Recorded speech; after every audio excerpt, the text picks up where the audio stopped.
Okay, now let's pipe down over there. If there are any people I have to call out, I will. And you'll get demerits. Get points taken off your grades. So, welcome yeah, you better be good. Yeah, the Iron Fist. So, watch out, everybody. Thank you. You understand we are missing two very special people today, and I know they're sad they couldn't be here, but I guess Auburn, as much as we love it, most of us, posed France, being in Avignon. I mean, yeah, they're both nice, but Lee County's mighty great, but Linda and Frank have made their choice, and it's being along the Rhone River, and that'll be bearable, but they'll be crying to come back here. Yeah, well, in my delusional state, I think so. But anyway, the idea is, of course, that you will have the right to quiz Frank heavily on his knowledge of the Avignon popes and spare no question. He knows so much. He better, because I'm going to give him examination. Yeah, bribes are all that counts. I want to make sure that his money gets fully used at that tour. Today, we are going to talk a lot about Edward III and remembering that when you think about the 14th century in England, for better or for worse, we think about his reign, which was almost 50 years, 1327, 1377.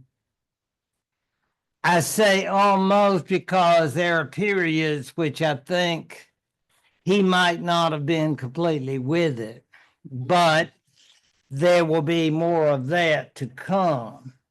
We know, of course, that the highlight that anybody, in history world would know about, be familiar with, I would think would be the 100 Years' War, maybe the Black Death, maybe the greatest hits of Chaucer. There are so many various aspects that we think about. And in terms of why there was a 100 Years' War, we saw a little bit last week. I'm not sure that there was ever a time in Edward's young life when he hadn't thought about it, or his mother hadn't thought about it, his becoming king of France. On the other hand, we'll recall that he had French lands, albeit his father almost lost them. That is to say, Edward II. So that was always tenuous, but as most of us will recall, there is always the wine trade of southern France. There was tremendous amounts of money. Plus, of course, the family's claims on who doesn't love it, Normandy and all that territory. So yes, this is a talk very much about the English claims in France, but particularly, I would say, that of Normandy, which so many of us are interested in. Now, let's recall, in terms of French geography, there is no Belgium. This is all involved in what we call back then Flanders, and the desire of the Flemish people to maintain their economic ties with the English. And I do want us to say, on behalf of the Scots, that we always want to make sure that we differentiate between England and Britain, so that the British, which is used to refer to both England and Scotland, will not be confused. That said, the war began when Edward decided to break that tie with Philip VI.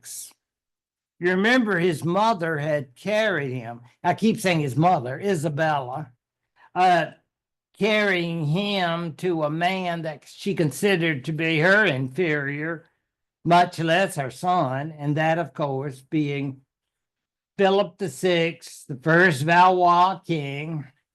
And there are lots of them, but happily for us, we don't have to cover most of them. We just have to do 3 here. Basically, Philip VI had a wonderful claim. I mean, after all, his father was Philip IV's brother. But you understand at the same time that he, that is, say, Edward III, came directly from the Capetian line. And that's what made, I guess, Isabella very uncomfortable with the fact she was having to take her son to do fealty and homage to an individual. I suppose that she said, now you're doing this, but really you shouldn't be doing this. So, cross your fingers behind your back. I don't know. Whatever the case, this would have been in the early 1330s, and by the time he became king, remember, he overthrew his mother and her significant other, I think they're calling it now. So that's Roger Mortimer, you remember. And he becomes king, and then in a matter of just a few years, the relationship is over between Edward and Philip. Was it planned? I think so. There was some pretense like, yeah, I'm your Lord and you're my thus. They went through the motions, I'd call it, but there's a lot of hypocrisy in that world and ours. So, yeah, we can understand there was the protocol, and then suddenly, I guess when Edward was ready, he just said, I was just teasing. I don't mean any of this. You are not really king. I'm king of France. All of this will follow certain steps. But what it means, of course, is war.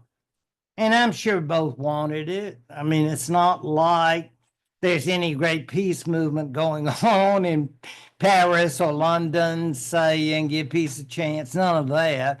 I think, and you may remember this, that I suggested the possibility that both were so into this business of chivalry that the idea of war seems positively great. The quest, the idea of the Lord and the knights and all of that rigmarole was very big for both Edward and Philip. Now, their grander plans, like the idea of not having any English rulers in France anymore, and of course, for poor Philip VI, the idea as the first Valois, never forget that now they would truly be able to rule France. Well, they're far from that now. That's why we call it the 100 Years' War, because it does go on and on. Happily or unhappily, you can't just say there's going to be a war, so you better watch out. Wars take time. Lots of fundraising activities and lots of activities. And war is more or less an activity for gentlemen or for those who are paid by gentlemen. It is definitely not a democratic activity. Should we say then that the common people are left to their agricultural tasks? No, they suffer completely throughout wars, because I've read treatments that of the abuse of people in towns and they did nothing to deserve it, but they were there.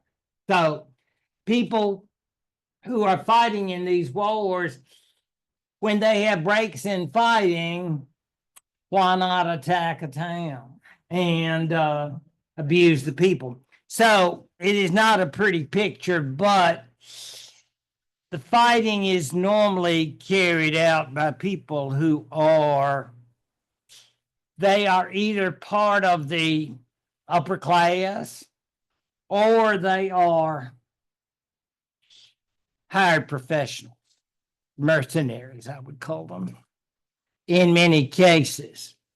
Now, the first major encounter, which I didn't list up here, was that which was called Sluice on the Norman coast, a naval battle, even though I can't think there were great fleets at that particular time. But for the purpose of our understanding, this phase of the 100 Years' War, the English always win the wars, but we know the French are going to come out and more or less be on top at the end.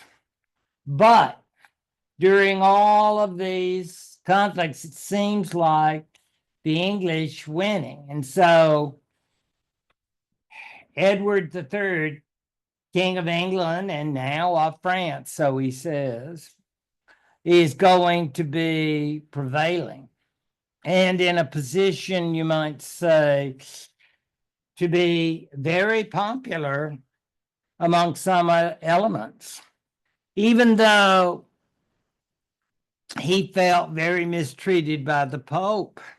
And I'm thinking about popes because of our beloved Frank and Linda, who are there over in France right now, and thinking, well, you could understand how the English might think the popes were somewhat Francophilic, given the fact we think of Avignon as being French, because at that time it was independent, but it's close enough to France, Rhone River right there. As of 1790, it's been in France.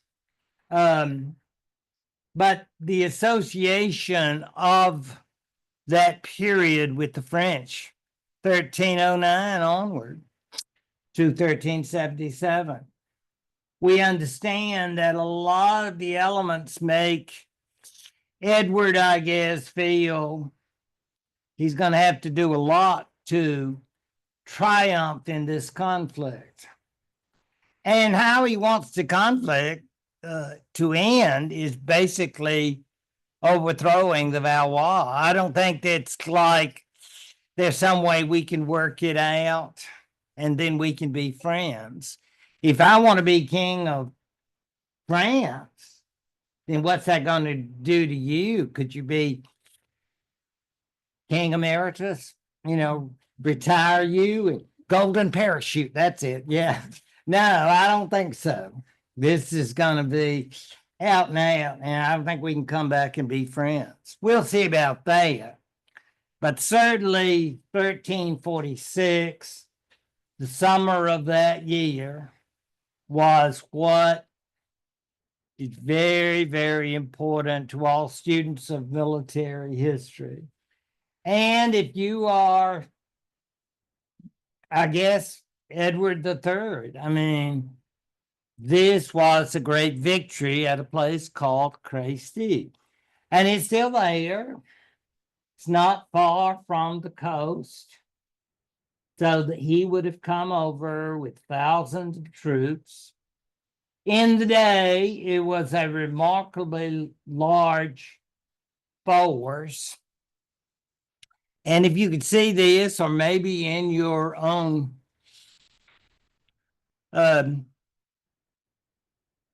Zoom version, you may be able to see all these beautiful horses. And for those of you who are equestrians, you're going to have to be sad because this is not a good day for horses. It's a real bad day, I would say, because many of you are already aware of the power of the longbow. Oh, you brought one to class, and I could see that, right? And that the longbow could be very painful, I would think. I mean, I don't hit me a longbow. I'll give you an A. I mean, you've earned an A, but don't hit me with a longbow because that would really hurt. Because they were bad, but it was there's no reason Philip and the French shouldn't have known this. I mean, it's not like there is some sort of secret military information that only the English had. But the longbow's usage, they will say, will be the deciding factor in a massacre of all of these French well, not all, but many of the French forces, to the extent that the first great battle of the 100 Years' War, land battle, will be a great victory for Edward III. And boy, you talk about getting great praise both in France and England. So don't you think back in that day, even they were still waiting to find out how did this play in Peoria? You know, that kind of thing, how they do at Broadway. They were already thinking about, what do you think about the crowds at home? They'll go, yeah, they loved it. You know, you're a winner. You're a big deal. And I suppose the same would be true for our French, dare I say it, loser. Yeah. I mean, he really was very sad, to the extent, I think, that both Philip and Edward took a little breather. I think after you have some performance like this, you're saying, like, we're not going back next week, because it will be 10 years, a decade. That's a long time. 10 years before they will get back together. But at this particular stage, this really took a lot of force, not only in terms of human beings, and not to mention all the Flickers and Black Beauties of the world, not just they. There was a lot else that was going on, right? I mean, think of the food. Just all that would have been necessary to have staged this kind of event. But now the English are there and they're not going home for good. Meanwhile, they are going now the map. And you can see, of course, way up here. I hope you can see it. You can see it in your book, if not here. Way up there, many of you been here, Calais. The port there, we always think about that, right across from Dover. Just take the train, or I guess now the channel. Different ways to get there. But you're thinking now, why do the English need Calais? Well, you clearly, of course, it's because of transportation, military transportation, of course. And you think they took it the next year, and it appears that the Calais people at first were sort of holding out the, can we be friends? Je t'aime, je t'aime. Oh. I think, shall I call them Calaisians? People of Calais, they had to move. Because we're moving in our people, and we don't trust you. So I thought that was kind of interesting. And of course, as many of you know, the English are going to have this until 1558. And you say, why 58? Well, many of you have heard, not just because of Roger Hammerstein, Bloody Mary. Yep. And that was during that particular period. And the loss of Calais will be very, I think, significant, shall we say, for the cause of the English claiming to be the monarchs of France. But let's not get ahead of our story. You can see as you look at these maps, way up here and how much is there. And to get way ahead of our story, Agincourt, which is not covered here, but you see it's all near that coastal area where they get together. And of course, that has to do with where the English forces are and then how they are then met by the French. All of this is to say as well that the factors involve not only the Valois military ineptitude, but I think it also involves factors involving the French themselves. And that is to say that not all the French were supporting the French king.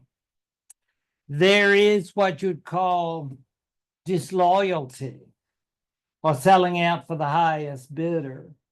All of this complexity among the French is not going to keep us, but it's just to make us aware that the ineptitude of Philip VI, the betrayal of some of the so-called French, and I even hesitate to call them French in a way because, you know, the scholars will debate when are people French, or all the rest of it. But it's to say that there are other rulers who are in France, like, for example, you go south of Normandy and you know Brittany, and those Bretons, they could be troubling to the French rulers. So all of that is to say there are going to be some serious problems. So during those mid years between the Battle of Crécy and then after the taking of Calais by the English, there is an interlude, but not a happy interlude. God, we think about, of course, the plague in both England and France. You know, a lot of you just don't think about all of the significant troubles that were going on. And you would think that in some cases there would not have been fighting, but there was, but on a very, very limited basis. So if there is no fighting and Edward III has plenty to do back home, all these years pass by, a decade, without fighting. So by that time, France has been through, you may have heard of this before, the Jacquerie. It is the great revolt of the French peasants due to all the conditions, the Black Death, the consequences of the fighting, a demand, I guess, of the middle classes and the nobility to share in the power that the kings had held. Oh, it's a big old mess. So by and large, the English have what they have, the French have what they have, and there's no fighting. Well, that can't last. And then comes, and I'll show you the map. down here in Poitou, and that's called Poitiers, which you can visit. I imagine most of these places have their own sites.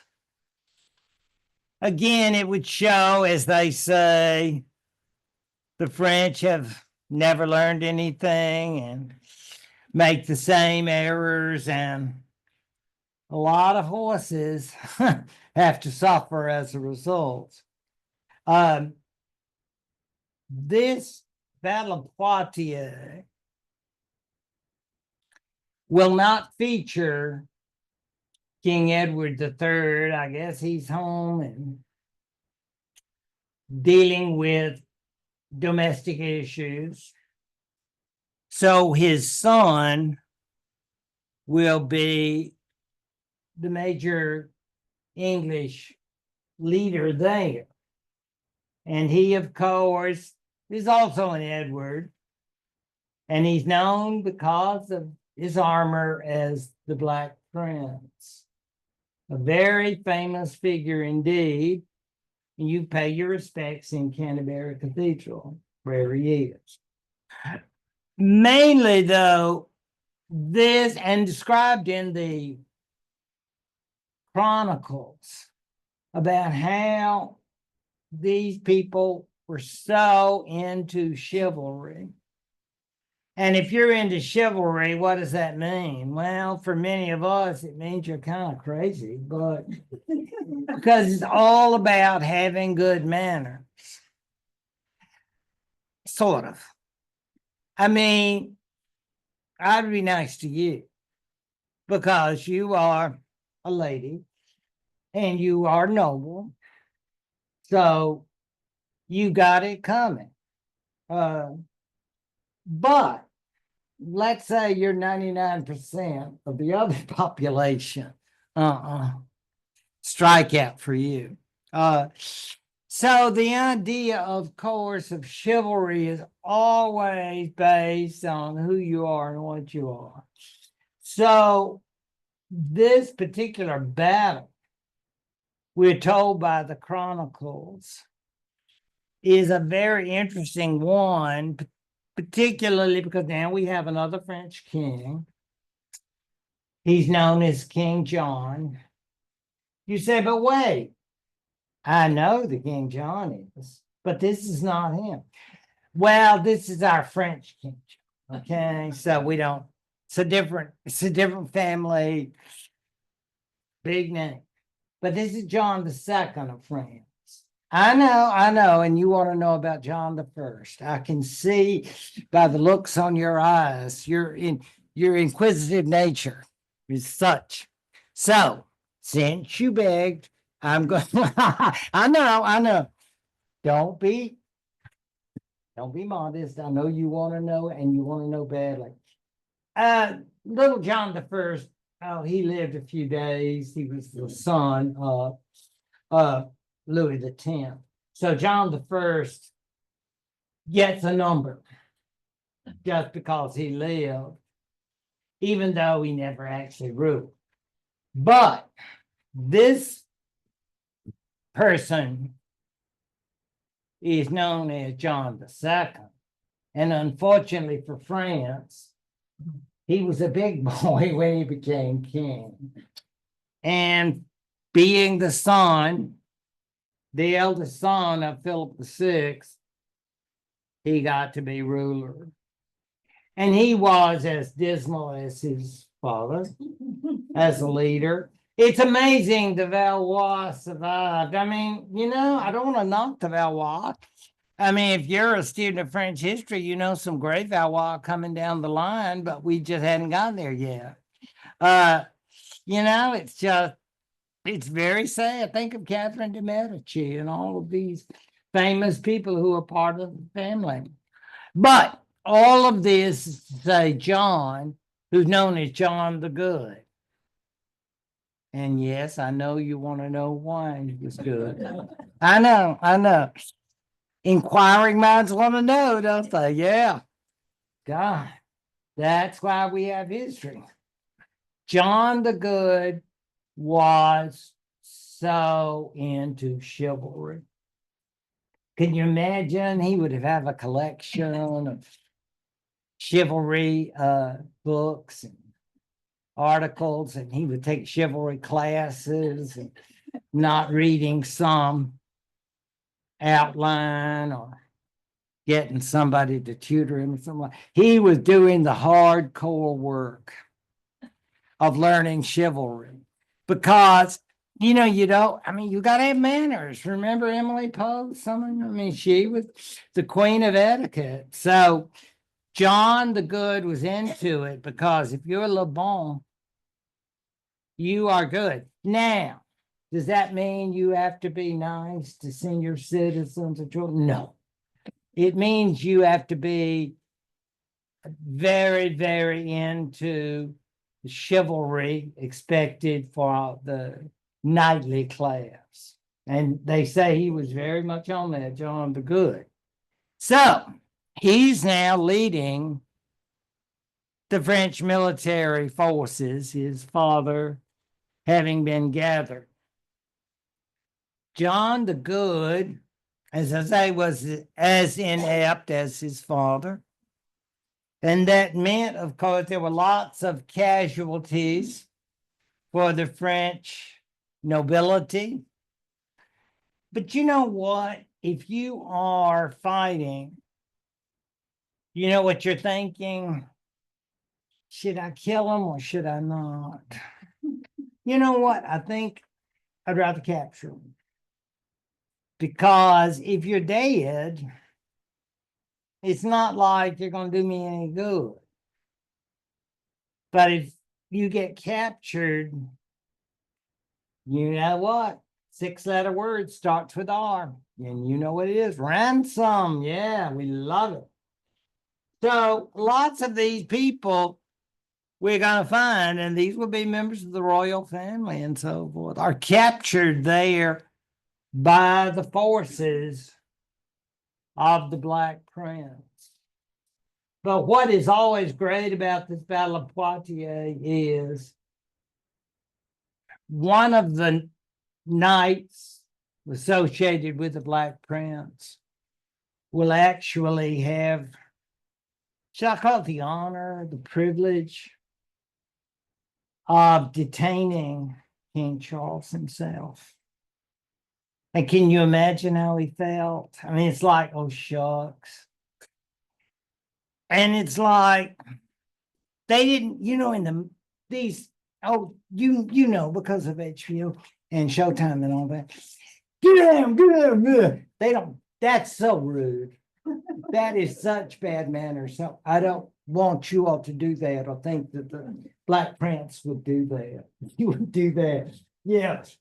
Cuff them, bring them in. Fifth Amendment, whatever it is. No, it was all just as polite. The Black Prince, of course, his forces will now detain King John and say, gosh, you know what you were today? Magnificent. You're back. Oh, you know what you're getting? A+. Yeah. How many of you can say that? Very few, I might add.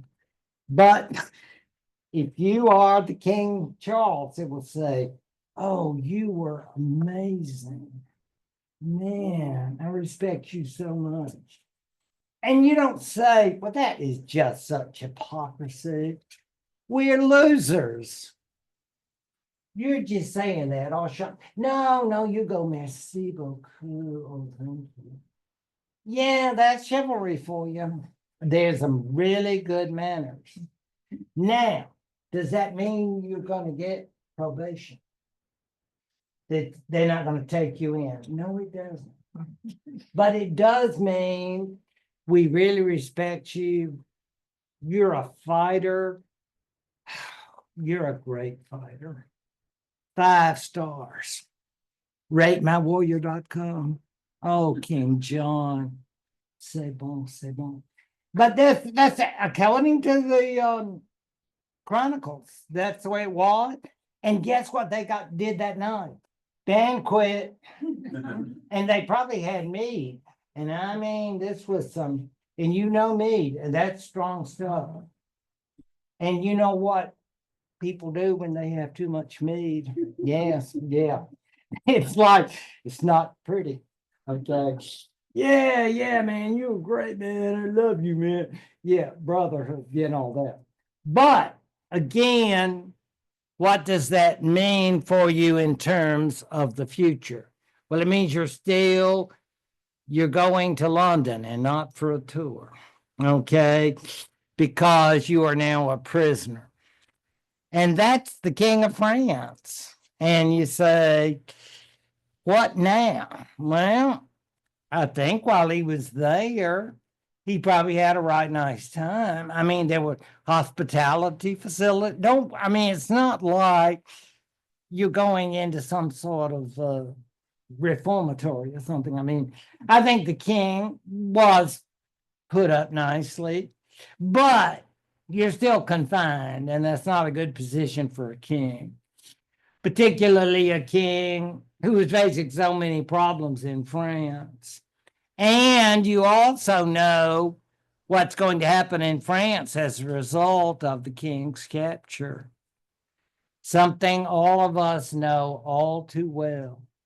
Fundraising, yeah, some serious fundraising, because the English are planning, they got big plans for the cost. You say, oh, medical care, free education? No.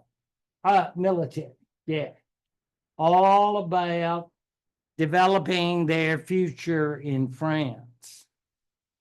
As it turned out, the fundraising for Charles was not particularly successful, but it was sufficiently successful for the King of France that once the royal French government, the Dauphin was named, I think I said Charles, I mean John, with the Dauphin, who was named Charles, would raise enough, what do they call it? You made your first payment? Yeah. And they let him out. He had a son in there with him, so the son has to stay. But the king got out, so I guess he took the next boat to France. And it's like the reaction back home was, how do they say it in the papers? Muted.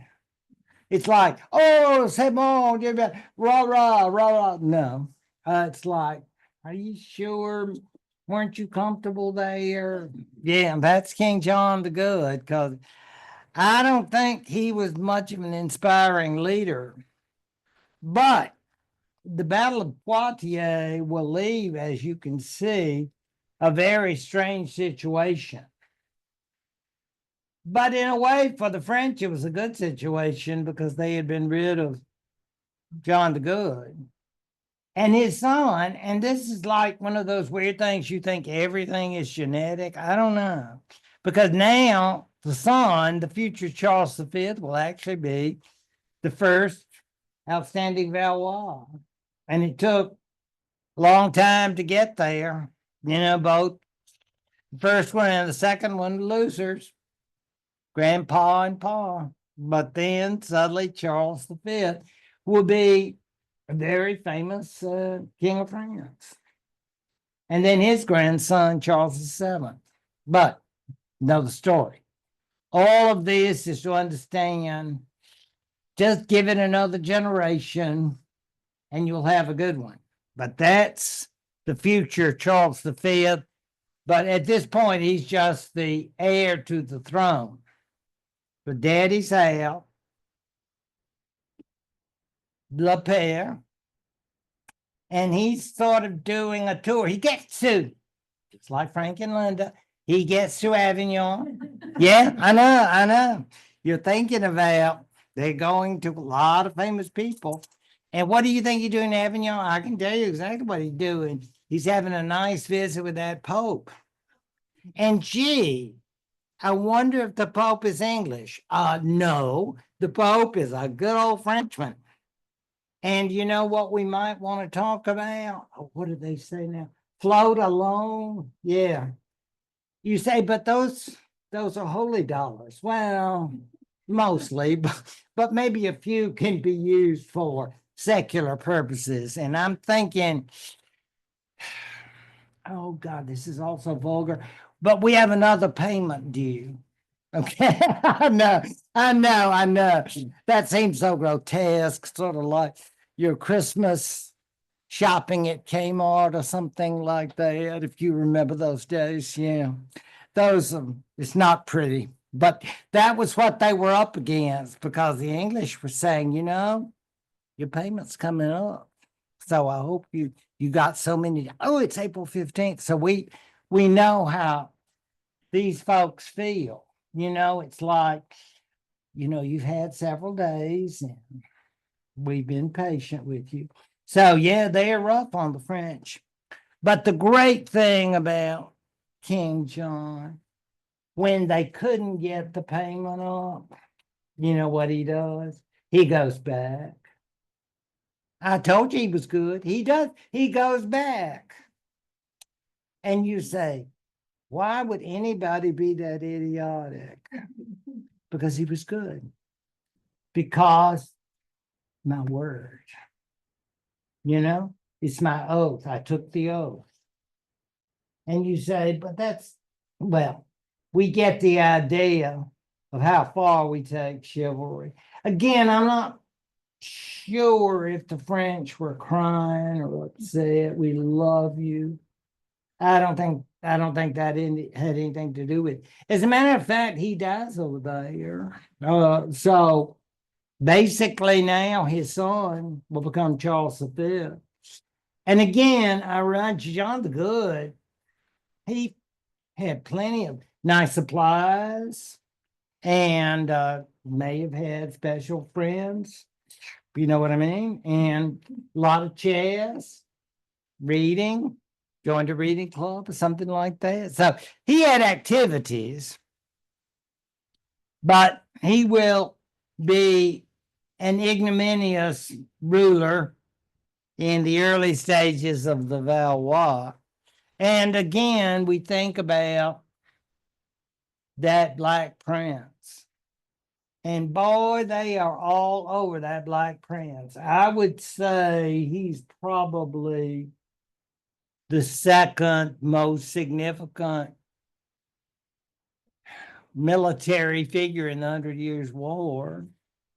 Second most, we know who's coming for number one. The idea of the Black Prince, however, he had, oh gosh, what did we used to call it? Anger management issues. Yeah, I know. I know we've all been tempted to get irritated, cross, or vexed, but anger, not so much, because we love each other so very much. But sometimes these people, like the Black Prince, had very bad problems. And that would lead, of course, to the fact that he had great chivalry. He was so nice to the Valois, wasn't he? Yeah. I mean, they all spoke French to each other and toasted each other and this and that and the other. But if you were some kind of French person living in Calais, I don't care what the Chamber of Commerce tells me, you're going down. And it's like, the brutality and the horror of it all is hard to believe. But that's, I guess you would say, a sign of the times. He was definitely not into chivalry for others. He was definitely into destroying whole towns and all that sort of. We call it all war crimes now.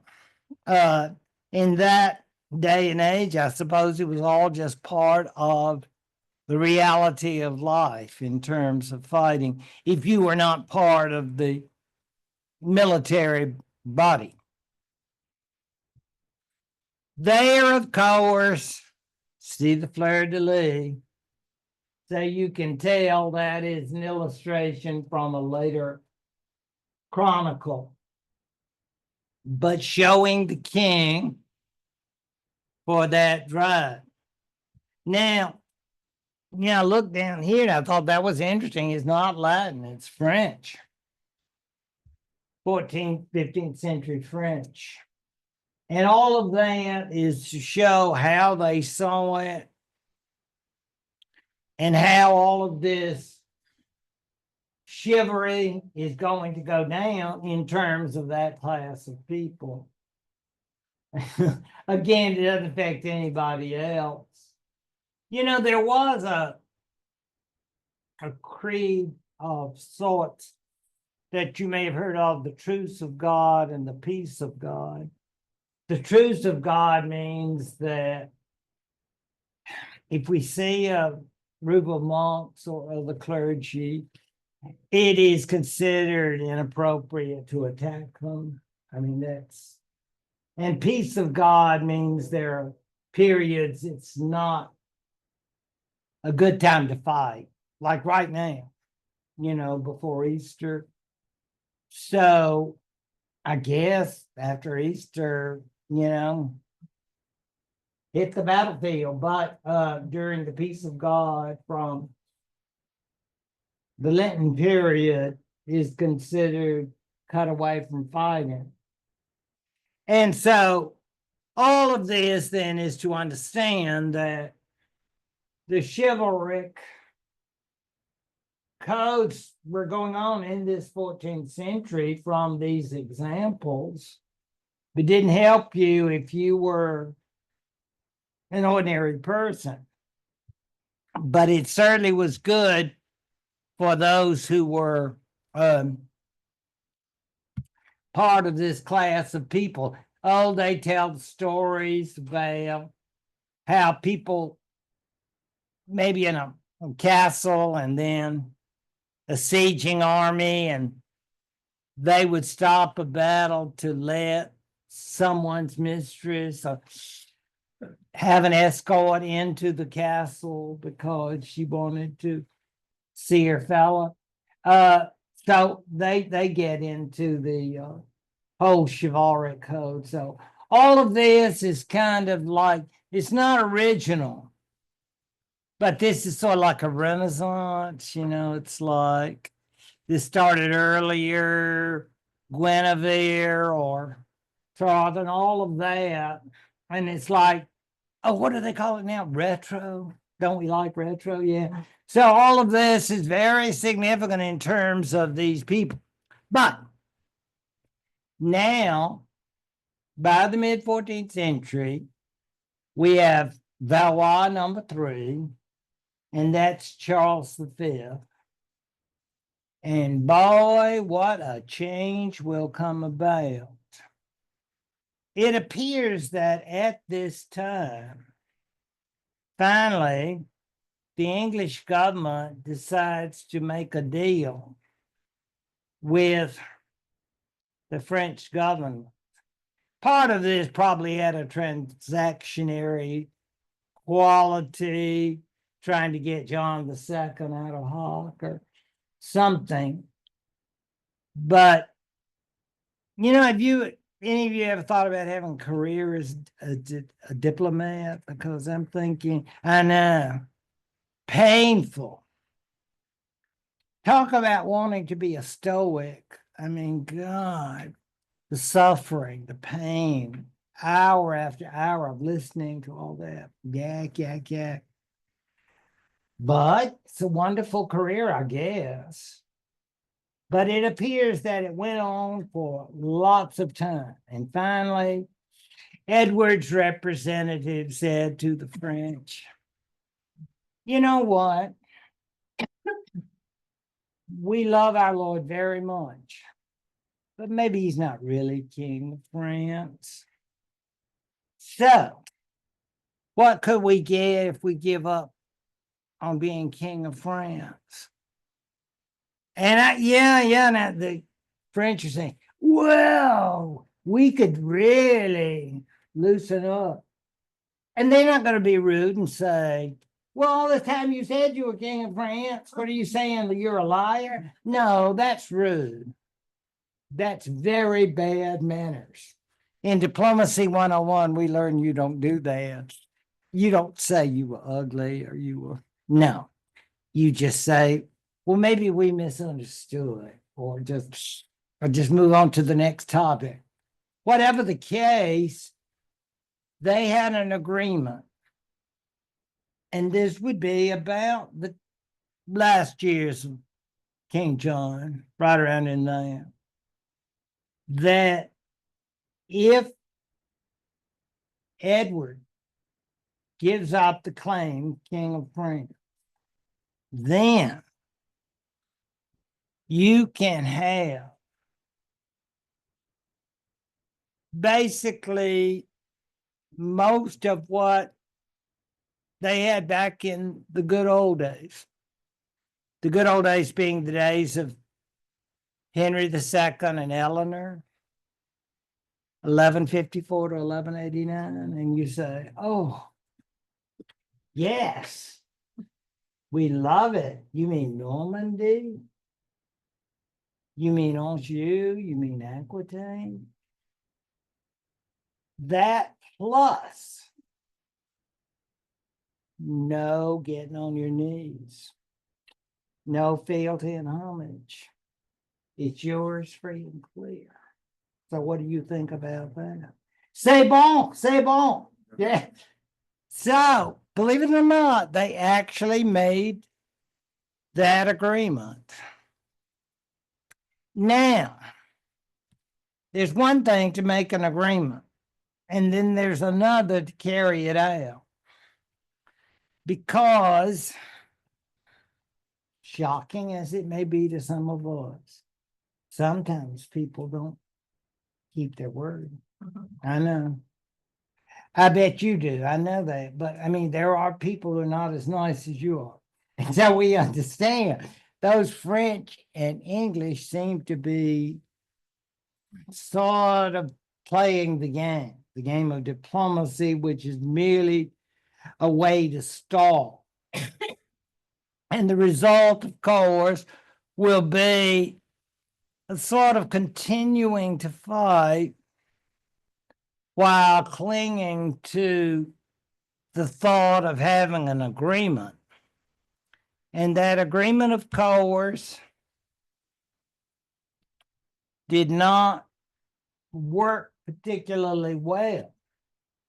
Now, the death of the prince, and again, you can see this for yourself if you haven't already in Canterbury, the cathedral. You could see, got it done, but he doesn't get a number. Yeah. That's what happens when you don't get to be king. I expect that his father may not even have been aware. Yeah, I mean, I think he was prematurely senile, they say. That is King Edward III. And he died of variously ascribed diseases, that is to say, the Black Prince. But whatever the case, most of the gains that the English had gotten, sort of like gains, I hear about people who go to places called casinos. Now, I know, it would shock you to know what goes on. I think, is it Biloxi? Is that where it's from? Yeah, these houses of, yeah. But whatever the case, don't they say here today, gone tomorrow? Yeah, yeah. So the wages of betting and that sort of thing. You hear about people like that. I mean, not you, but I'm just saying there are people of that ilk. Yeah. Even I've heard about it in sporting events. I hope that's wrong, but I've heard that. In any event, all of that land virtually all of it was gone by the time of the death of the Black Prince. Isn't that amazing? But it's true. I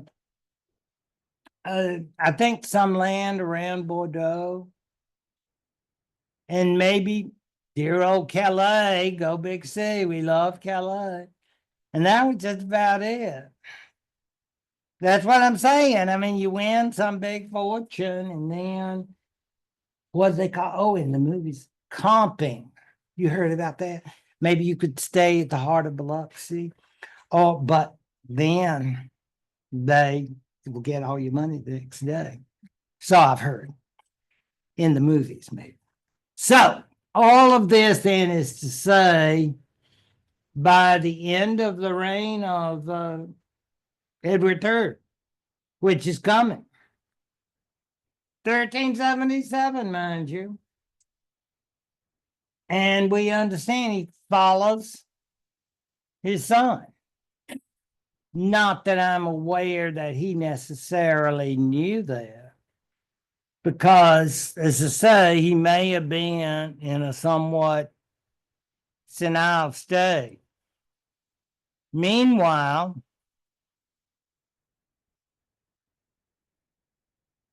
he was at this point under the control of the famous Alice Paris.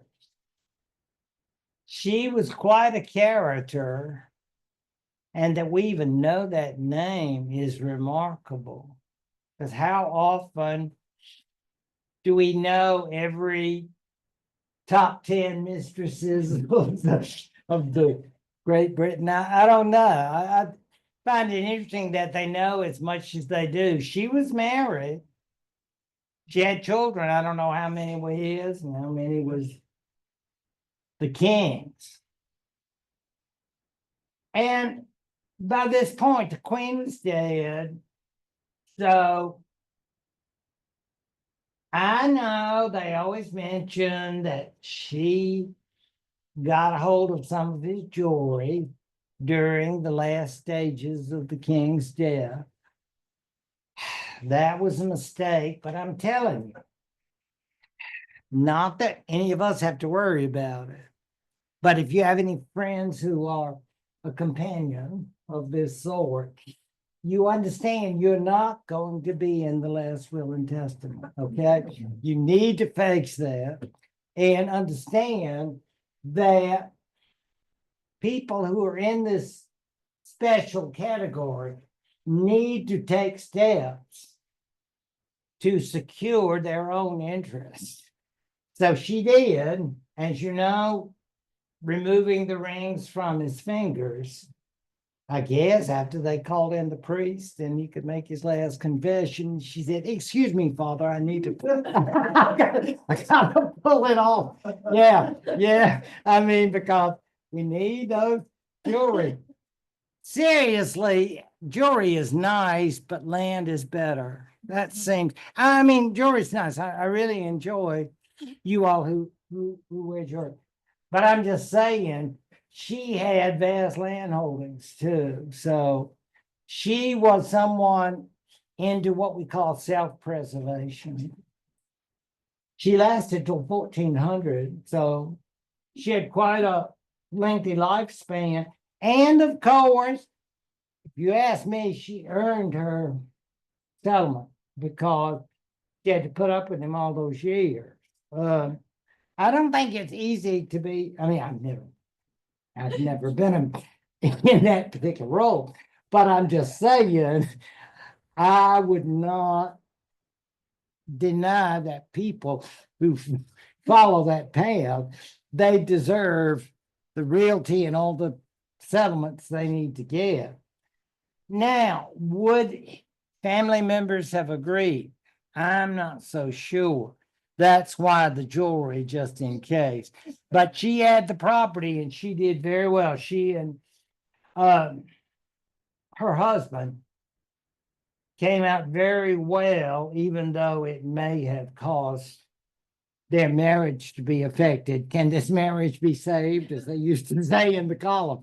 Yeah, I don't think, but I'm thinking this was a promotional wedding. Yeah, because I think the royal government fixed up the marriage. So, the mistress needed to have a husband.